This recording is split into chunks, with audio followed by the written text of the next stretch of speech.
First of all, thank you so much for being here with us at the Forttuna Global Excellence Awards 2024. If you could just introduce yourself, tell me about what you do and a little bit about your professional journey so far. So, Emma, it's really an honor and privilege to be with you. I'm Dr. Manjula Anagani. I'm a gynecologist, laparoscopic and robotic surgeon coming from India, part of India called South India, where Hyderabad lays. So, I'm basically a minimally invasive surgeon trying to change something in lives of the women, which we need day in and day out. So that's what it is. And I head the divisions. I'm the clinical director and head HOD of gynecology and women and child health care at Care Hospitals and Elite Hospitals India. Then I've been given the highest civilian award by Government of India called Padma Shri Award. That's fantastic, and what a wonderful achievement so you. far. I always say so far because I'm sure there is more Yeah. to come. Can you tell me, what do you consider to be the most impactful thing that you've made to the landscape of your industry so far? So I think most of the time we talk about the techniques and technology. Both go hand in hand when it comes to change in the healthcare in the world, which can impact and change the lives of the people. So when I was doing my medicine and coming out, we did have a lot of open surgeries, which went way back in 80s and 70s. So we thought when we came out that we should make a change in the way the concept of surgery is taken, plus the outcomes, so the complication, mortality and morbidity would come down. So we've been the pioneers in starting minimally invasive surgery in India. Next comes the entry points, that is the technique. So when it comes to technique, it was all something which was useful for the man surgeon, because it was surgeons were meant to be men in those days rather than the women. So we came up with the other ergonomics of the woman, and we started the ipsilateral ports, how it should be zero complication when it comes to entry point, which we call it as Anagani technique, which is my surname, by the way. Amazing. So that's what we did, and along the way we do a lot of training and teaching process. But then innovations start coming when the need comes. It's always the master of the need becomes the master of innovation. So along the way, a lot of primary amenorrhea. What do I mean by it? When women are born without uterus or born without vagina, and people do have hormonal imbalances or whatever it is, they do not have periods or anything like that. That poses a different challenges to us.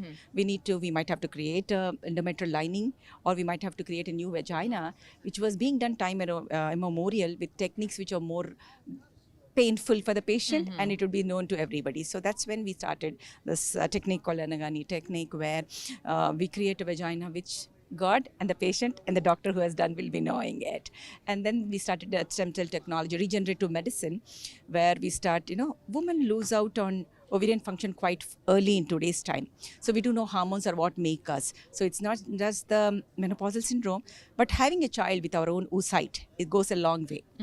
Than having a child from oocyte which is taken from a donation. So that's where we started this regenerative medicine in stem cells and PRP into the ovary and into the endometrium. So list goes on. So we did make quite a bit of an impact. And in fact, I was in one of the survey, it was told that I'm the top 6 Indian healthcare women who made a difference to the healthcare in India. That's wonderful, wonderful. Congratulations. Thank you. And can you tell me, in your opinion, what are the 3 key things that make a leader?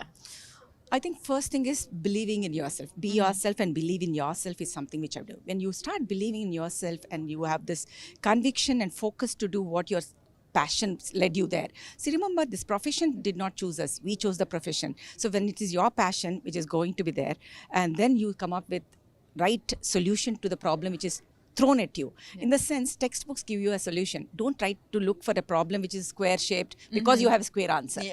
Understood? So we have to come up with a round solution for a round problem, square solution for thing. Think out of the box is the way to go forward. Then definitely I think we will make a difference, because we have come out with focus and determination, and I think the passion will lead to wherever we want to go.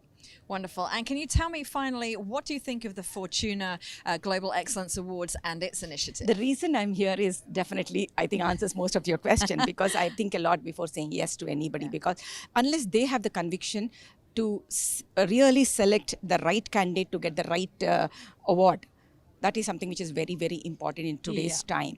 So I think as a jury, when I was going through a lot of nominations, I was very, very impressed by the array of thing which people have achieved and they have done. So the meticulous way in which the selection was done and the way it is being conducted says a lot about the Forttuna Awards.